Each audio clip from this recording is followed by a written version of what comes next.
Remove her before the guests complain. Bradley Whitmore said it quietly, but the polished marble lobby carried every word. Vanessa Brooks stood at the front desk of the Sterling Crown Hotel with one hand resting on the handle of a small black suitcase. She wore a simple charcoal coat over a muted gold blouse, and rain still glistened across her shoulders from the cold Chicago night outside. Nothing about her looked disruptive. Nothing about her looked dangerous. Yet Sergeant Daniel Reeves had already closed the distance between them, while Officer Caleb Turner watched from 2 steps behind with uncertainty in his eyes. Bradley adjusted his silver tie and glanced toward the guests seated beneath the crystal chandeliers. "We cannot have people wandering through private areas," he said. Vanessa looked directly at him. "Which private area did I enter?" Bradley did not answer. Daniel reached for her arm. "Ma'am, you need to leave." "On what legal basis?" "The hotel has asked you to leave." "The hotel has not spoken," Vanessa said calmly. "One employee has." Daniel's expression hardened. The lobby grew quieter. A suitcase wheel stopped rolling near the elevators. A bartender paused while polishing a glass. Somewhere behind Vanessa, a phone camera began recording. If you believe dignity should never depend on skin color or clothing, subscribe and stay with this story, because the people judging Vanessa had no idea whose building they were standing in. Bradley leaned closer to Daniel. She was seen near the executive elevators without authorization. Vanessa turned her gaze toward the brass elevator doors.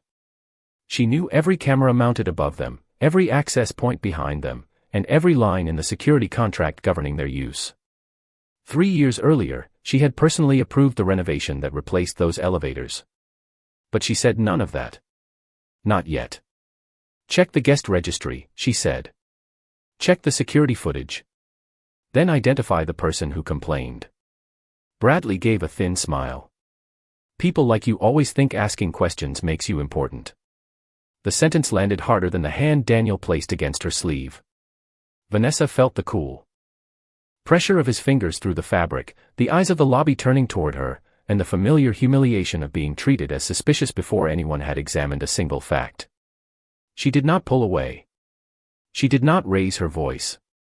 Instead, she looked at Caleb. "Is your body camera recording?" Caleb glanced down. A small green light blinked beneath his badge. "Yes, ma'am." Daniel turned sharply. "Turn it off until we determine whether this is an official contact." Caleb hesitated. "Sergeant, we are already speaking with her." Bradley's jaw tightened. Vanessa noticed that too. She noticed everything: the time on the lobby clock, 9:47 in the evening, the security guard pretending not to watch, the concierge lowering her eyes, the bellman near the entrance gripping the edge of his cart as if he had seen this before.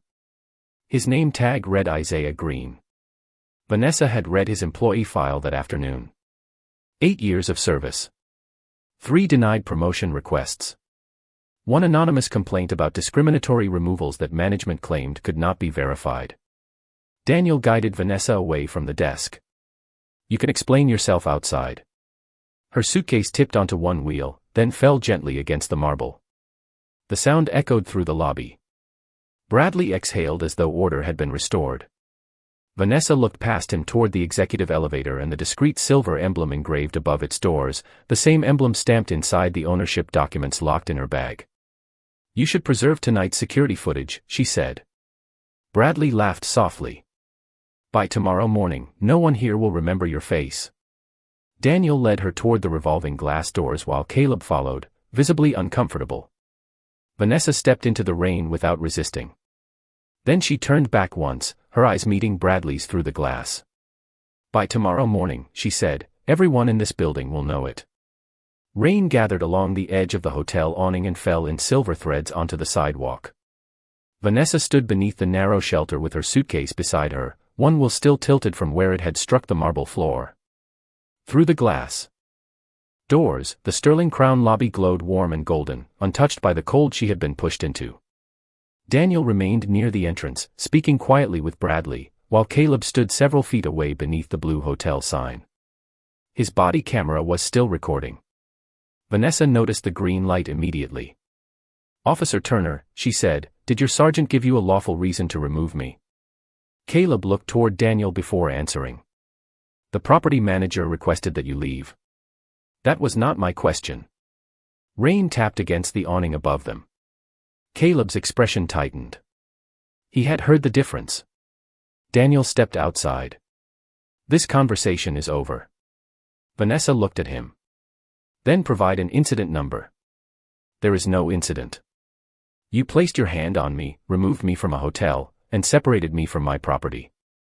That is an incident. Daniel gave a short, impatient breath.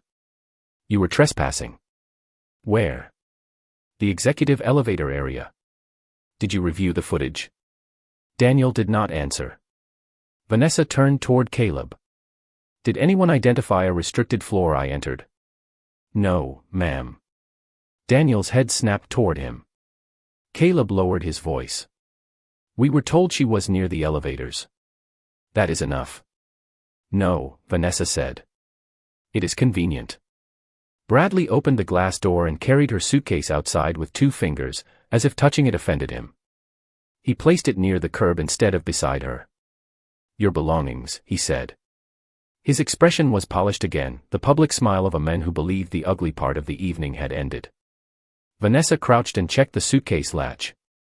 It was closed, but the ownership file inside had shifted. Beneath it rested a sealed packet containing 47 unresolved guest complaints that Bradley's office had marked as completed.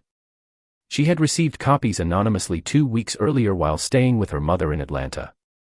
Nearly every complaint described the same pattern: black guests questioned in the lobby, visitors removed without verification, employees ordered not to interfere, and local officers arriving before anyone reviewed the facts. Vanessa had returned to Chicago without announcing herself because she wanted to see whether the reports matched the hotel she owned. They did. Bradley looked toward the lobby. You need to leave the property. Vanessa stood. I am still waiting for the name of the guest who complained. I do not disclose guest information. Because there was no guest. His smile weakened. Behind the glass, Isaiah Green remained beside the luggage cart. He glanced toward the ceiling camera, then toward a security office door near the elevators. Vanessa followed his eyes. The main lobby system stored footage locally for 72 hours. A second archive, installed after an insurance review, transmitted encrypted copies to the corporate server. Bradley knew about the local system. Very few people knew about the backup. Vanessa removed her phone from her coat pocket. Daniel immediately stepped forward. Who are you calling? Someone responsible for preserving evidence. She dialed Monica Hayes, the corporate human resources director, and waited. Monica answered on the 3rd ring. Vanessa. Is everything all right? Vanessa kept her eyes on Bradley through the glass. Freeze every security file in the Sterling Crown from 9:30 tonight forward. Preserve keycard logs, staff messages, police access records, and guest removal reports. Silence followed. Then Monica's voice changed. What happened? The inspection began earlier than expected. Bradley could not hear the words, but he saw Vanessa's face and understood that something had moved beyond his control. He turned toward the security desk. Vanessa ended the call. Do not let anyone delete the lobby footage, she told Caleb. Daniel laughed. You do not give orders here. Vanessa looked at the green light beneath Caleb's badge. I am not giving an order. I am giving a witness a chance. Through the glass, Bradley hurried toward the security office. Isaiah stepped away from his cart and quietly blocked the door with it. For the first time that night, Bradley looked afraid. Isaiah kept both hands on the luggage cart as Bradley approached, his posture respectful but unmoving. Move this, Bradley said. Isaiah looked toward the security office door, then toward Vanessa. Outside beneath the awning. Maintenance asked us to keep this entrance clear until the system finishes backing up. It was a lie, but a careful one. Bradley glanced at the camera above the lobby, calculating how much time he had before the footage moved beyond his reach. Daniel stepped back through the glass doors and lowered his voice. What is going on? She is trying to create a scene, Bradley replied. I need the local recording deleted before she turns this into something. Caleb entered behind them, rain darkening the shoulders of his uniform. His body camera continued to blink green. Sergeant, she asked for an incident number. We should document the contact.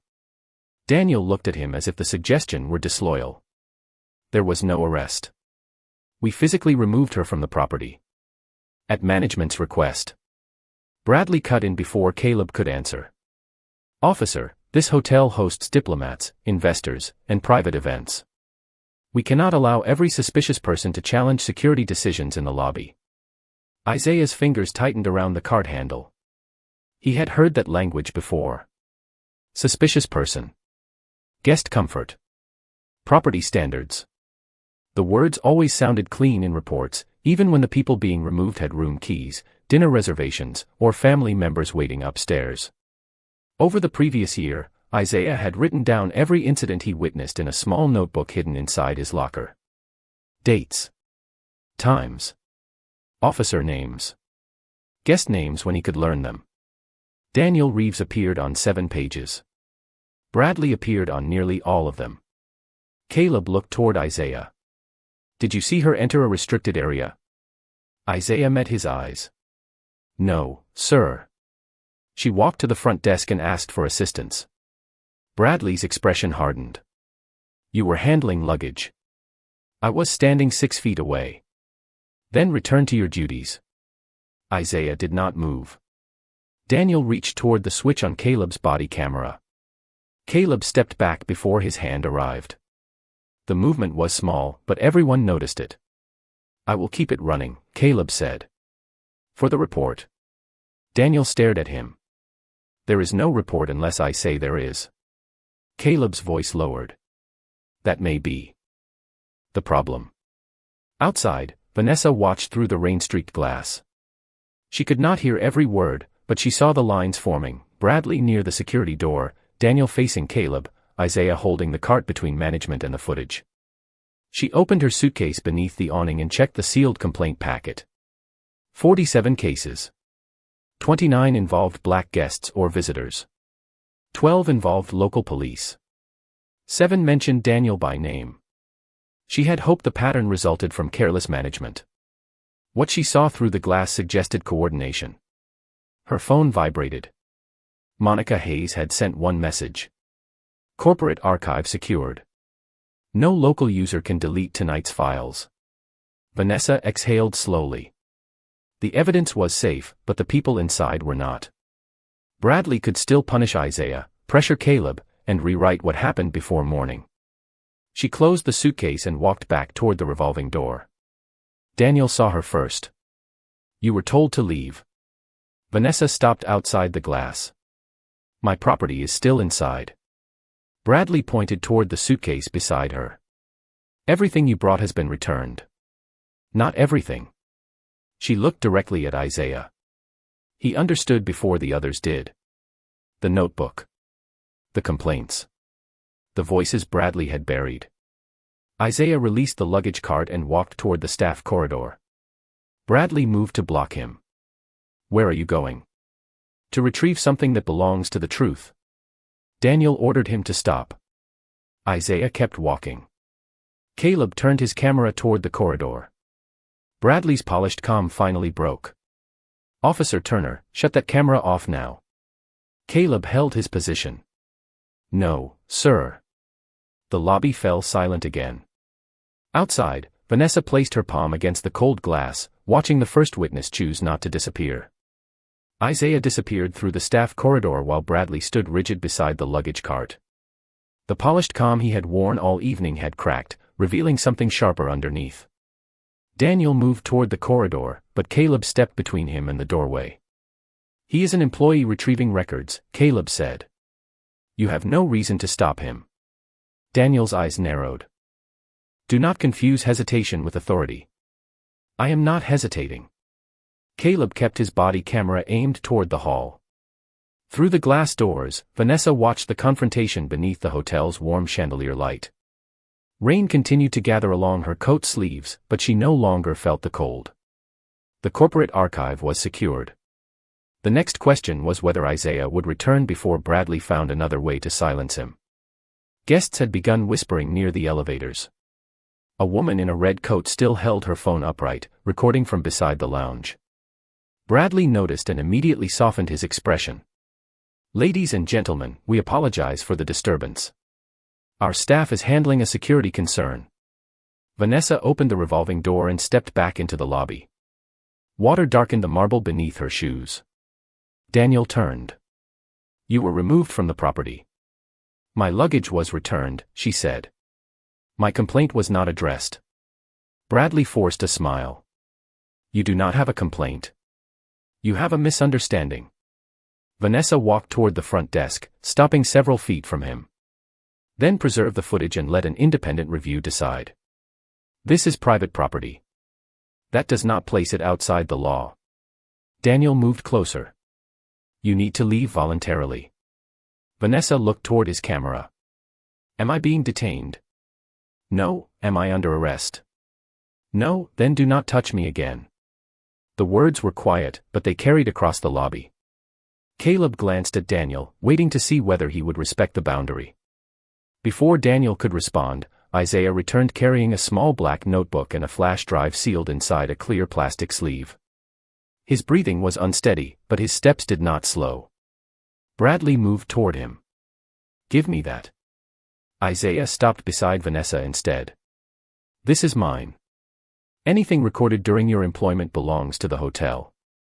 These are my personal notes. Bradley reached for the notebook, but Caleb raised one hand. Do not interfere with a potential witness. Daniel's face hardened. He is not a witness to anything. Isaiah opened the notebook.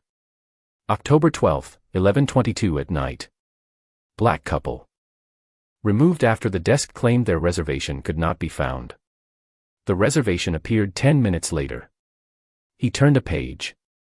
November 3, 7:40 in the evening. Black delivery driver questioned in the lobby while making a scheduled catering drop. Sergeant Reeves responded. Daniel looked toward the guests now listening openly. Isaiah continued. December 18, 9:15 at night. Elderly black woman asked to leave the lounge while waiting for her grandson. No complaint was filed by any guest. Bradley lowered his voice. You are finished here. Isaiah looked at him. I think I was finished here a long time ago. I just did not know it. Vanessa took the notebook only after Isaiah offered it. The pages were filled with dates, names, room numbers, patrol car numbers, and short descriptions written in careful blue ink. This was not anger. It was a record. Bradley turned toward security. Remove both of them. No one moved. The guards looked toward Caleb, then toward Daniel. Caleb's camera remained steady. Daniel reached for his radio, but his phone vibrated first. He glanced at the screen. A message from Bradley filled the display. Delete local lobby footage. Use maintenance override. Caleb saw the words before Daniel turned the phone away. So did the woman recording nearby. Daniel's hand stopped. Vanessa looked from the phone to Bradley. You called the police to remove a witness, she said. Now you are trying to erase the reason. Bradley's face went pale. At that moment, the executive elevator opened behind them. Monica Hayes stepped into the lobby with two corporate investigators and the hotel's outside counsel. She crossed the marble floor without looking at Bradley. Mr. Whitmore, she said, your access to every security system in this building has been suspended. Bradley stared at her. On whose authority? Monica turned toward Vanessa and handed her a sealed folder bearing the Sterling Crown ownership emblem. On hers. For the first time, Bradley looked at Vanessa without seeing the coat, the rein, or the black woman he had decided did not belong. He saw the sealed ownership emblem in Monica's hand, and every excuse he had prepared seemed to leave him at once. Daniel glanced between them, still holding his phone, while Caleb's body camera captured the silence that followed. Vanessa accepted the folder but did not open it. This meeting was scheduled for tomorrow morning, Monica said. It appears we need to begin tonight. Bradley forced a laugh that sounded thin beneath the chandeliers. There has been a misunderstanding. I was protecting the hotel. Vanessa looked around the lobby at the guests, the employees, Isaiah's notebook, and the guards who had nearly removed him on command. From whom? Bradley's mouth tightened. From disruption. You mean from people you decided were not respectable enough to be seen here? That is not what I said. No, Vanessa replied. You used policy words instead. Daniel stepped forward. This is a private employment matter. My officers responded to a trespass complaint. Caleb turned toward him. There was no verified complaint. Daniel's eyes hardened. You are out of line. I heard Mr. Whitmore ask for her removal before any guest complained. Caleb's voice remained steady. I also saw the message ordering the lobby footage deleted. The woman in the red coat raised her phone slightly. I recorded that message on his screen, she said. Several guests turned toward her. Daniel's expression changed. The situation was no longer contained by one report, one manager, or one badge. Monica introduced the two corporate investigators and instructed hotel security to preserve all access logs, staff messages, room records, and footage connected to removals over the previous 12 months. Bradley shook his head. You cannot shut down hotel operations over one employee's notebook. Isaiah looked at him. You closed 47 complaints over less. Vanessa opened the sealed folder. Inside were ownership documents, board resolutions, and the emergency authority granted to her as controlling shareholder. She removed one page and placed it on the front desk between them. Effective immediately, Bradley Whitmore is suspended from all operational duties pending an independent investigation. Bradley stared at the signature line. You cannot do this. I already did. There was no triumph in her voice. Only finality. She turned to Daniel. Your department will receive a formal preservation notice concerning tonight's body camera footage, dispatch records, and every call connected to this hotel. Daniel gave a cold smile. You think owning a building gives you authority over police procedure? No. Evidence does. Caleb lowered his gaze for a moment, then removed his phone from his pocket. I have messages from Sergeant Reeves, he said. Complimentary rooms, private dining credits, and requests to clear the lobby during certain events. Daniel's face tightened. Those were security arrangements. Some of them happened when no event was scheduled. Monica extended her hand. Caleb placed the phone into a clear evidence pouch provided by one of the investigators. He looked shaken, but he did not pull back. Bradley turned toward Isaiah. You started this. Isaiah closed his notebook. No, sir. You did. I only wrote down the dates. Guests began murmuring openly now. A black couple near the elevators stepped forward and told Monica they had been questioned during a previous stay despite having a paid suite. Another guest said she had watched hotel staff follow a black teenager through the lobby while ignoring others. The stories came quietly, one after another, not dramatic enough to make headlines on their own, but too similar to dismiss when spoken together. Vanessa listened to every one. She realized the hotel's marble, crystal, and gold had hidden a culture built on fear of looking out of place. By midnight, Bradley's office was sealed, Daniel's department had been notified of an internal review, and Caleb had agreed to provide a full statement. Vanessa remained in the lobby after most guests returned to their rooms. Isaiah stood nearby holding the notebook against his chest. I am sorry I did not send this sooner, he said. Vanessa looked toward the glass doors where rain still streaked the city lights. You sent it when you believed someone might finally listen. Isaiah nodded. Will that be enough? Vanessa looked at the sealed security office, the waiting investigators, and the employees beginning to speak without lowering their voices. It will be a beginning. By 1:30 in the morning, the Sterling Crown had gone quiet. The lobby still glowed beneath its chandeliers, but the atmosphere had changed. No luggage wheels crossed the marble. No piano music drifted from the lounge. Only the soft hum of the ventilation system and the steady rain against the glass remained. Vanessa sat beneath the awning outside with a dry towel around her shoulders, the same simple coat folded beside her. Isaiah stood nearby, holding 2 paper cups of coffee from the employee break room. He offered one without speaking. Vanessa accepted it and watched steam rise into the cold air. This is not the first time, Isaiah said after a long silence. His voice was low, almost hidden beneath the rain. It is only the first time someone kept looking them in the eye. Vanessa looked toward him. Inside, corporate investigators moved behind the front desk, sealing files and copying security records. Monica stood with employees who had finally agreed to give statements. Caleb remained near the patrol car, writing everything Daniel had ordered him to leave out. "How long have you been keeping the notebook?" Vanessa asked. "About a year." "Why did you start?" Isaiah looked through the glass at the hotel he had served for 8 years. A woman came in to meet her son after his wedding reception. She was wearing hospital scrubs. Mr. Whitmore decided she was waiting for money from guests. Sergeant Reeves removed her before her son came downstairs. He rubbed one thumb along the rim of the cup. "She kept asking us to check the ballroom. Nobody did." Vanessa felt the weight of the story settle between them. "What happened afterward?" Her son found her outside. He complained. The hotel sent him a free weekend certificate and marked the issue resolved. "And the woman?" Isaiah shook his head. "Nobody asked what she wanted." Vanessa opened the notebook again. The pages were not written like accusations. They were written like someone trying to keep people from vanishing. Short sentences. Exact times. Small details. A red scarf. A room key ignored. A child crying beside an elevator. A valet who apologized after his supervisor walked away. "Why did you never send this to corporate?" she asked. Isaiah gave a tired smile. "I tried once."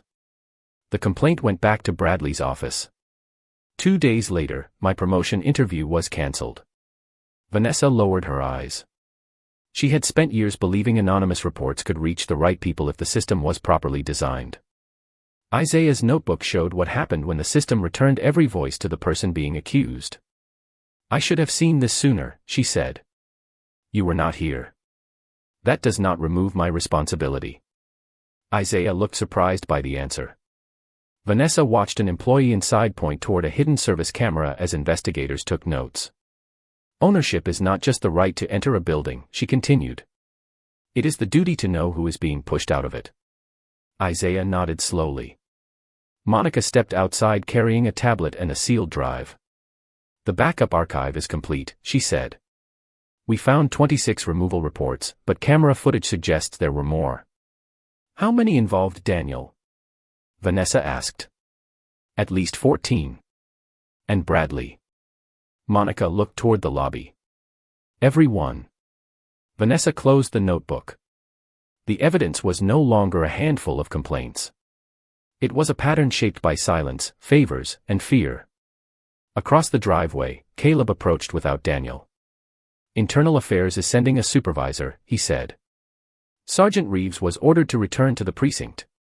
He looked at Vanessa, shame visible beneath his exhaustion. "I should have questioned him before tonight." Vanessa held his gaze. "Then tell the truth before someone else pays for your delay." Caleb nodded. He did not ask for forgiveness. He returned to the patrol car and continued writing. Isaiah watched him go. Do people really change that quickly? Vanessa looked toward the lobby doors, where employees were beginning to gather in small groups instead of standing alone. "No," she said. "But sometimes one honest choice is where change finally starts." The rain softened.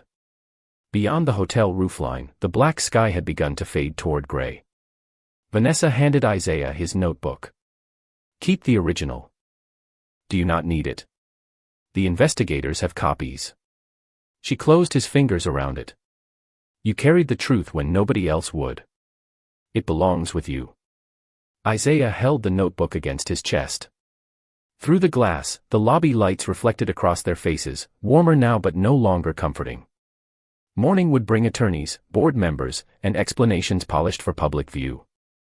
For this quiet moment, there were only 2 people beneath the awning and 47 voices waiting to be heard. Morning arrived behind a wall of gray clouds, turning the upper floors of the Sterling Crown silver through the glass. At 8:30, the executive conference room filled with board members, outside counsel, corporate auditors, and representatives from the hotel ownership group. Bradley sat at one end of the long table in the same suit he had worn the night before, though the confidence had drained from his posture. Daniel arrived without his uniform, accompanied by an internal affairs attorney. Caleb entered separately and took a seat near the investigators, his written statement sealed in a blue folder. Isaiah stood near the back wall beside Monica Hayes, still holding the small black notebook that had protected more truth than any official system inside the building. Vanessa entered last. She wore a dark tailored suit over the same muted gold blouse, her hair neatly arranged, her expression calm. The room rose when Monica introduced her. Vanessa Brooks, controlling shareholder of Sterling Crown Hospitality Group and sole owner of this building. Bradley looked down at the table. Daniel stared at her as though seeing her for the first time. The woman they had removed from the lobby in a rain-soaked coat now stood at the head of the room where every contract, budget, and management appointment ultimately answered to her. Vanessa did not sit immediately. She placed the sealed complaint packet beside Isaiah's notebook and looked around the table. "Last night was not an isolated mistake," she said. "It was a test this hotel failed in public after failing quietly many times before." Bradley's attorney leaned forward. "Mr. Whitmore denies discriminatory intent." Vanessa nodded once. "Intent will be reviewed. Conduct will be documented." Monica activated the wall display. The first recording showed Bradley telling Daniel to remove Vanessa before guests complained. The second showed Daniel reaching toward Caleb's body camera. The third displayed the message ordering deletion of the lobby footage. Bradley shifted in his chair. "Those statements are being taken out of context." Monica changed the screen. A list of complimentary suites appeared, all assigned to Daniel over 14 months. Beneath them were dining credits, conference room waivers, and transportation services approved under Bradley's authorization. Daniel turned toward Bradley. "You said those were standard security accommodations." "They were." "Then why were they never disclosed?" Caleb asked. Daniel looked at him sharply, but Caleb continued. "Why did they appear after guest removals?" The auditors presented a timeline. Each major benefit given to Daniel followed an incident in which black guests, workers, or visitors had been removed or questioned without a verified complaint. The pattern was too precise to dismiss as coincidence. Isaiah opened his notebook and read dates that matched the corporate records. 1 removal. 1 free weekend. Another removal. 1 private dining credit. The room grew quieter with every match. Bradley finally looked at Vanessa. "You came here pretending to be a guest. You wanted us to fail." Vanessa met his eyes. "I came here without announcing my title. Respect should not require advance notice." Daniel's attorney requested that the meeting pause until Internal Affairs completed its review. Vanessa agreed, but Monica continued with the corporate findings. Bradley had closed 47 complaints without independent investigation. He had redirected reports back to his own office, denied employee promotions after internal concerns, and authorized security removals without documented cause. The board voted to terminate his employment effective immediately. No one applauded. Bradley gathered his papers with trembling hands. Before leaving, he looked toward Isaiah. "You think they will protect you now?" Isaiah stood straighter. "I think the truth no longer depends on you." Daniel was placed on administrative leave and escorted to a separate interview. Caleb remained behind. He handed the blue folder to Internal Affairs. "Everything I left out before is in there," he said. Vanessa studied him. "And everything you saw last night?" "Also included." "Why now?" Caleb looked toward the empty chair where Daniel had been sitting. "Because I finally understood that following an order does not make the harm belong to someone else." Vanessa nodded, not as forgiveness, but as acknowledgement. Monica closed the final file. Outside the conference room, morning light spread across the hotel roofline. Below them, guests crossed the same marble lobby where Vanessa had been removed hours earlier. The building looked unchanged from above. Inside, the people who controlled it no longer were. The independent review expanded beyond the hotel before the week ended. Internal Affairs secured Daniel's body camera records, dispatch logs, hotel benefits, and messages exchanged with Bradley over 14 months. The city inspector general opened a separate inquiry into whether police resources had been used to enforce private discrimination. Vanessa did not attend those interviews. She refused to turn the investigation into a personal contest between herself and the men who had removed her. Instead, she spent the next several days listening to employees who had learned that silence was safer than speaking. Housekeepers described being ordered to watch black guests more closely. Front desk clerks admitted they had been told to delay certain reservations until identification could be checked twice. Valets recalled Daniel arriving without a formal call whenever Bradley wanted someone removed quietly. Each statement added another line to a pattern Isaiah had already preserved. Caleb met with Internal Affairs on Friday morning. He brought copies of messages Daniel had instructed him to delete, including requests to clear the lobby before private events and confirmations of complimentary rooms after removals. "Why did you keep these?" the investigator asked. Caleb looked through the interview room window at the gray city beyond it. "At first, because I was afraid he might blame me later. Then because I knew they were wrong." "But you still followed his orders?" "Yes." He did not defend himself. He identified every report he had signed without sufficient evidence and every time he had allowed Daniel's authority to replace his own judgment. His cooperation did not erase those choices, but it gave investigators a record they could test against footage, hotel files, and witness statements. 2 weeks later, Daniel was suspended without pay while the department pursued charges for false reporting, official misconduct, and accepting undisclosed benefits. Bradley's termination became permanent after the board confirmed that he had concealed complaints, retaliated against employees, and authorized discriminatory removals. The findings were referred to federal civil rights investigators and city prosecutors. Isaiah was offered a promotion, but Vanessa asked him to help design something larger. "I do not want you rewarded only because you saved the company from embarrassment," she told him. "I want the system changed because you showed where it failed." Together with Monica, employee representatives, outside civil rights counsel, and former guests, they created an independent review office that reported directly to the board. Complaints could no longer be returned to the manager named in them. Security removals required documented reasons, preserved footage, and review within 24 hours. Police could not receive hotel benefits, private rooms, or complimentary services. Every employee received the authority to pause a removal if identification, reservations, or witness accounts had not been checked. Some board members worried the changes would make the hotel appear troubled. Vanessa answered without raising her voice. The trouble was already here. Transparency did not create it. The strongest moment came when former guests returned to speak. The woman in hospital scrubs entered the conference room beside her son and described being treated as a threat while waiting for him after his wedding. Bradley had called the matter resolved with a free weekend certificate. She placed the unused certificate on the table. "I did not want another night here," she said. "I wanted someone to admit I belonged in the lobby." Vanessa listened, then apologized without conditions or corporate language. The hotel refunded the family, covered their travel to the hearing, and included the woman's statement in mandatory training for managers. Months later, Caleb appeared before the disciplinary board. He accepted a suspension, loss of rank, and extended oversight. When asked what he had learned, he looked toward Isaiah, Vanessa, and the guests whose names had once existed only in hidden notes. "A lawful uniform does not make every order lawful," he said. After the hearing, Daniel passed Vanessa in the courthouse hallway while escorted by his attorney. He paused as though expecting anger, but she offered none. "You ruined my career," he said. Vanessa looked at him steadily. "No. The choices you made when you believed nobody important was watching did that." Daniel lowered his eyes. For the first time, there was no badge, manager, or polished lobby between him and the truth.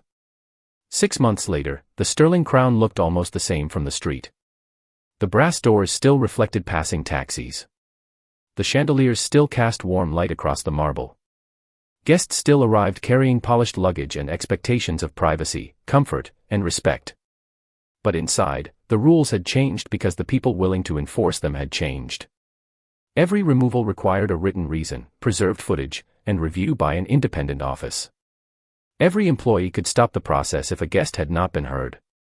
Every complaint went outside hotel management. Isaiah Green now led the guest dignity and accountability team, working from an office with glass walls instead of a hidden notebook in his locker. He kept the original notebook in a locked drawer, not as a trophy, but as a reminder of what truth looks like before anyone powerful agrees to call it evidence. Monica Hayes presented quarterly reports directly to the board. Caleb Turner remained with the department under strict oversight after accepting discipline and losing his rank. He spent part of each Month training new officers on lawful intervention, bias, and the responsibility to question improper orders. He never described himself as brave. He knew courage would have meant speaking sooner. Daniel Reeves lost his badge after the disciplinary process confirmed false reporting, improper benefits, and repeated misuse of police authority. Bradley Whitmore never returned to hotel management. Their consequences did not erase what had happened, but they ended the protection that had allowed it to continue. On a bright fall morning, Vanessa entered the Sterling Crown through the same revolving doors she had been pushed through in the rain. She wore the same charcoal coat over the same muted gold blouse. No assistant walked beside her. No board member announced her arrival. A new front desk clerk looked up and smiled with simple professionalism. "Good morning. Welcome to the Sterling Crown. How may I help you?" Vanessa paused. The clerk did not recognize her. That was exactly why the moment mattered. "I am meeting someone in the lounge," she said. "Of course. Please let me know if you need anything." Across the lobby, Isaiah saw her but did not interrupt. He understood the test. Near the entrance, an older black woman struggled with a suitcase while her grandson balanced two garment bags. A bell attendant crossed the floor immediately. "May I help you with that?" he asked. The woman nodded, surprised by the warmth in his voice. No one questioned why she was there. No one watched her hands. No one called security. Vanessa moved toward the glass doors and held one open as another black family entered with 3 children and several brightly colored suitcases. Morning sunlight poured across the floor, reaching the exact place where her suitcase had fallen months earlier. The youngest child looked up at the chandeliers and smiled. Vanessa looked around the lobby, not with pride, but with responsibility. A building could be owned on paper. Trust had to be earned every day. The Sterling Crown had once treated luxury as the right to decide who belonged. Now it was learning that true dignity meant offering respect before status, clothing, or connections were known. Vanessa continued toward the lounge while ordinary hotel sounds returned around her: rolling luggage, quiet conversation, elevator bells, and doors opening without suspicion. She had not changed the hotel by proving that she was important. She had changed it by forcing the hotel to recognize that importance should never be required before someone receives basic respect. At the far end of the lobby, the morning light rested across the glass entrance, clear and open. And one question remained: when a stranger walks into a place where you hold power, do you judge whether they belong, or do you give them the dignity to tell you who they are?